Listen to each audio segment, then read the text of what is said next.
स्वागत, अभिनंदन और वंदन, और आपकी तालियों के प्रणाम उनके चरणों तक पहुंचे।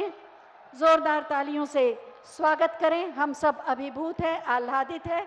हमारी हृदय की भावनाओं को साकार रूप देने के लिए मैं सबसे पहले माननीय मुख्यमंत्री माननीय श्री योगी आदित्यनाथ जी से अनुरोध करूंगी कि हम सब की ओर से माननीय उप मुख्यमंत्री द्वय के साथ रामलला की मूर्ति, बाल राम लला की मूर्ति जो धनुष बाण के साथ है, उसे माननीय प्रधानमंत्री महोदय को भेंट कर उनका अभिनंदन करें। सिया राम मैं सब जग जानी, करहु प्रणाम जोरी जुग पानी। बहुत बहुत स्वागत, अभिनंदन और वंदन। माननीय प्रधानमंत्री जी कहते हैं कि रेल यात्रा सुलभ और सुखद होनी चाहिए। मंच पर आसीन है माननीय रेल मंत्री भारत सरकार श्री अश्विनी वैष्णव जी। हम उनसे अनुरोध करेंगे कि अपने उद्बोधन से सभी का स्वागत करें।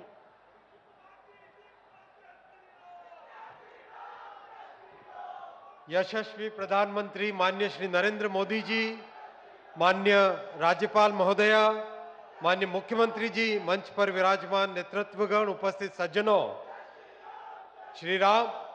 श्री अयोध्या जी की पुण्य पवित्र आध्यात्मिक नगरी में आज आप सबका मैं हार्दिक स्वागत करता हूं। प्रभु श्री राम की असीम कृपा और आदरणीय प्रधानमंत्री श्री नरेंद्र मोदी जी के विजन के कारण आज अयोध्या विश्व भर में चर्चा के केंद्र में है। 22 जनवरी को प्रभु श्री राम जी की प्राण प्रतिष्ठा के अभूतपूर्व और ऐतिहासिक अवसर से पहले आज की तिथि भी अयोध्या जी के विकास की दृष्टि से बेहद महत्वपूर्ण है। प्रभु श्री राम जी से जुड़े कार्यों को आदरणीय प्रधानमंत्री जी हमेशा श्रद्धा, विश्वास और भक्ति भाव के साथ तेज गति से आगे बढ़ाते हैं और इसी का परिणाम है कि आज हम भव्य और दिव्य अयोध्या का दर्शन कर पा रहे हैं। आदरणीय प्रधानमंत्री जी के दृढ़ संकल्प के कारण अयोध्या में आज विरासत और विकास का अनूठा संगम दिखाई दे रहा है। हम सभी का सौभाग्य है कि आज माननीय प्रधानमंत्री जी के विजन के अनुरूप पुनर्विकसित अयोध्या धाम स्टेशन का उद्घाटन उनके कर कमलों द्वारा किया गया। अयोध्या धाम स्टेशन के डिजाइन में अयोध्या की संस्कृति की झलक है और एक आधुनिकता भी है। और आज साथ ही साथ वंदे भारत ट्रेनों की श्रृंखला में 6 नई वंदे भारत ट्रेन आज माननीय प्रधानमंत्री जी ने आरंभ की है। आज दिल्ली से अयोध्या की पवित्र नगरी वंदे भारत से जुड़ गई है। साथ ही साथ आज आधुनिक तकनीक की बनी पुश पुल टेक्नोलॉजी पर आधारित 2 अमृत भारत ट्रेन भी माननीय प्रधानमंत्री जी ने आरंभ की है और माता सीता की नगरी से प्रभु श्री राम की नगरी अमृत भारत ट्रेन से आज जुड़ गई है। आज रेल के बुनियादी ढांचे में भी माननीय प्रधानमंत्री जी 2300 करोड़ रुपए के प्रोजेक्ट्स का अनावरण करेंगे। सज्जनों, साथियों, मैं केवल एक विषय रखूंगा।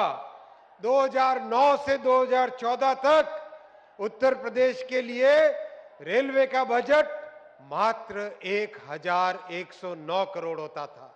इतना बड़ा प्रदेश, इतना महत्वपूर्ण प्रदेश, और आज प्रधानमंत्री श्री नरेंद्र मोदी जी उत्तर प्रदेश को रेलवे के लिए देते हैं 17,000 करोड़ रुपए, और उसका परिणाम है उत्तर प्रदेश में एक रेलवे प्रोजेक्ट में इतनी गति आई है। प्रधानमंत्री जी स्वयं बारीकी से एक प्रोजेक्ट को फॉलो अप करते हैं। आज उत्तर प्रदेश 100% इलेक्ट्रीफाई हो गया है रेलवे में, और इसके कारण नई सर्विसेज आरंभ हो पा रही है। विकास के इस नए दौर में आप सबका हार्दिक स्वागत है। एक बार फिर अयोध्या जी की इस पवित्र भूमि को नमन करता हूं। बहुत बहुत धन्यवाद। धन्यवाद माननीय। ये नई अयोध्या है जो विकास की ऊंची उड़ान भरने के लिए तैयार है। इसमें अपना बहुमूल्य योगदान दे रहे हैं माननीय नगर विमानन एवं इस्पात मंत्री श्री ज्योतिरादित्य माधव राव सिंधिया जी। हम उनसे अनुरोध करेंगे कि आज के इस अवसर पर अपने विचार प्रकट करें। मंच पर आसीन हमारे देश के यशस्वी प्रधानमंत्री परम आदरणीय नरेंद्र मोदी जी, मंच पर आसीन हमारी आदरणीय राज्यपाल आदरणीय आनंदीबेन पटेल जी, हमारे मुख्यमंत्री आदरणीय योगी आदित्यनाथ जी, मंच पर आसीन समस्त मंत्रीगण, सांसदगण, विधायकगण, जिला पंचायत के अध्यक्षगण और अयोध्या नगरी में उपस्थित समस्त जनता जनार्दन को मेरा प्रणाम। आज का दिवस मेरे भाई और बहनों एक ऐतिहासिक दिवस है।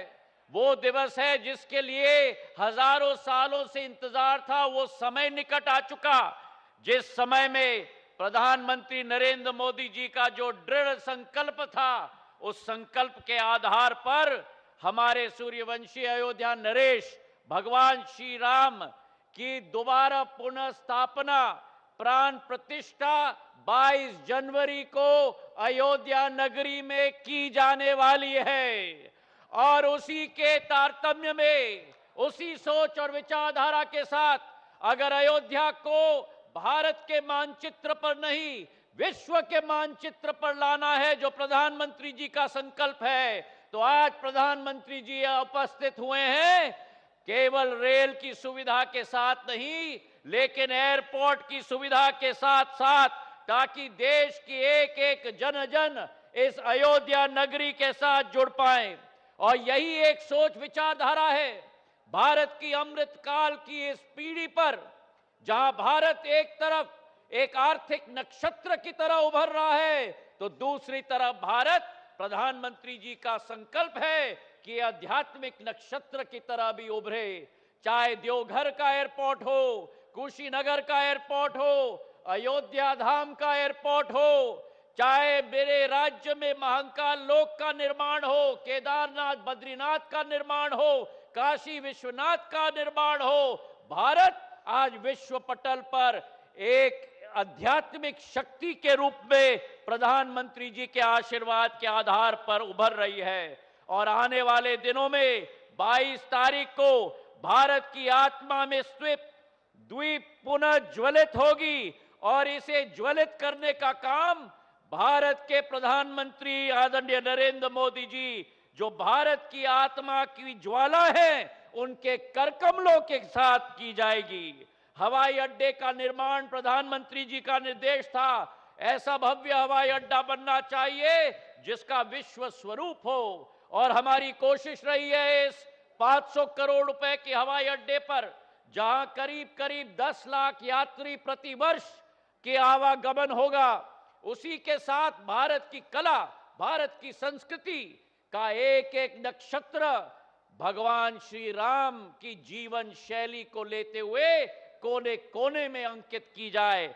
उड़ीसा की पट्टचित्र हो या हमारी बिहार की मधुबनी की हो या उसी के साथ राजा रवि वर्मा जी की कला हो, कलमकारी आंध्र प्रदेश की हो, हर दीवार पर नई नई अंकित की गई है हमारी कला और हमारी सोच और विचारधारा। पर यह मात्र शुरुआत है। प्रधानमंत्री जी की सोच है कि द्वितीय श्रेणी में इस एयरपोर्ट का विस्तारीकरण किया जाए। 3750 मीटर का रनवे बनेगा। देश नहीं विदेश के बड़े बड़े विमान बोइंग 777 और एयरबस 350 भी अयोध्या नगरी में लैंड करेंगे। यह प्रधानमंत्री जी का संकल्प है मेरे भाई और बहनों। और उसी के साथ जहां 65,000 स्क्वायर फुट का अभी एयरपोर्ट बना है, वही 5 लाख स्क्वायर फुट का एयरपोर्ट अगले फेज में बनने जा रहा है।